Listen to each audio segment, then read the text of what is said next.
Chers paroissiens, chers amis de la paroisse, je suis très heureux de vous retrouver en ce 5e dimanche de Pâques. Nous avons des très beaux textes.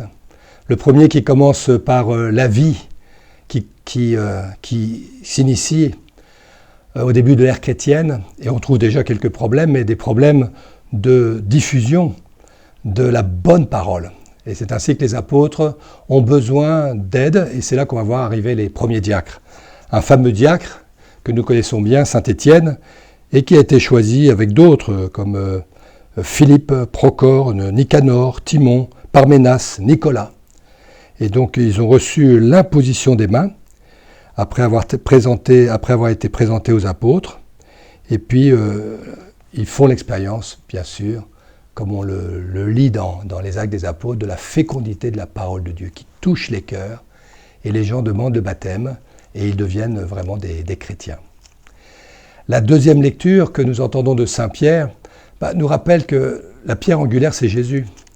Et que nous sommes les pierres vivantes de l'Église. Alors, pour ceux qui me connaissent, vous savez que la définition de l'Église, c'est le corps mystique du Christ. L'Église n'est pas une entreprise humaine. L'Église est une expérience spirituelle forte. C'est le corps mystique du Christ, c'est-à-dire le Christ est la tête et nous sommes ses membres. Alors pourquoi on doit aimer l'Église ou pourquoi sommes-nous invités à aimer cette Église? Parce que l'Église, elle est sainte. Certes, elle est pécheresse à cause de moi, à cause de nous, mais en même temps, elle est sainte à cause du Christ qui est venu nous sauver. Et puis dernièrement, je réfléchissais à ceci, où ça m'a été rappelé, comment est-ce que Dieu nous voit quand nous sommes sur la terre? Eh bien, il nous voit dans notre vocation accomplie. Lui, il désire que nous soyons sans tache, sans défaut, dans la pleine lumière de son amour, lorsque nous serons avec lui au ciel. Voilà comment il nous voit. Et nous sommes en chemin. Et ça, c'est le thème de l'Évangile. Oui, nous sommes en chemin. Et là aussi, vous connaissez bien sûr un petit peu mes dadas, mais je rends grâce à Dieu tous les jours parce que je suis né après Jésus-Christ. Mais avant le Christ, le chemin était fermé. Le chemin était obstrué à cause de la désobéissance d'Adam et Ève, c'est-à-dire à cause de la désobéissance de l'homme en général, qui a toujours tendance à vouloir être indépendant et certainement pas être créature du Créateur ou enfant du Père. Alors le seul qui est le véritable Fils du Père, c'est Jésus.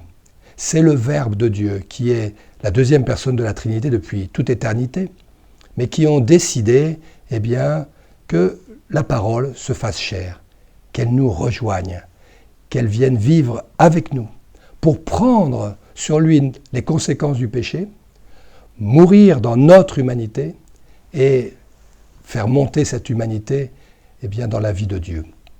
Et c'est pour ça que depuis que le Christ est venu, depuis que nous avons vécu Pâques, la route est ouverte, le chemin est ouvert.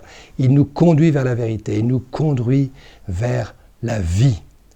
D'ailleurs, je lisais un commentaire il n'y a pas longtemps qui rappelait cela. Lorsqu'on s'adresse au Père en lui disant « mais tu ne pourrais pas nous dire autre chose aujourd'hui, il n'y a pas une parole supplémentaire à nous apporter ?»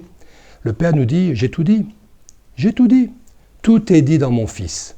D'ailleurs, tout ce que j'ai dit avant qu'il ne vienne, et que nous pouvons lire dans l'Ancien Testament, c'était pour préparer la venue de mon Fils, pour préparer sa venue. Alors maintenant, demander autre chose, ça serait de demander à Jésus de revenir. Mais ça ne serait pas correct vis-à-vis de tout ce qu'il a manifesté déjà au milieu de nous sur cette terre. Donc, lorsque nous demandons quelque chose au Père, et ça a été rappelé aussi dans l'Évangile, demandez-le au Père en mon nom, dit Jésus, vous l'obtiendrez. C'est pour ça que lorsque nous parlons maintenant au Père, nous avons la réponse en Jésus, et nous avons ce chemin qui s'ouvre devant nous et qui nous permet d'entrer pleinement dans la vie même de Dieu. C'est pourquoi l'invitation que je vous fais maintenant au cœur de cette neuvaine à Sainte Marguerite Marie, à l'occasion du centenaire de la canonisation de Sainte Marguerite Marie, qui aura lieu le 13 mai 2020. Elle a été canonisée donc le 13 mai 1920. Donc nous faisons cette neuvaine, demandant à Sainte Marguerite Marie un plus grand amour du cœur de Jésus, et puis demandant aussi la grâce de pouvoir faire aimer le cœur de Jésus autour de nous. Et donc ce 13 mai, je vous invite à une visioconférence avec Zoom. Vous pourrez trouver sur le site de Notre-Dame de Stockel le lien qui nous permettra d'être en paroisse, tous ensemble, pour ceux qui le désirent bien sûr, pour prier le 9e jour de cette neuvaine. Et puis à l'issue de cette prière, ceux qui le veulent pourront renouveler la consécration personnelle au Sacré-Cœur de Jésus.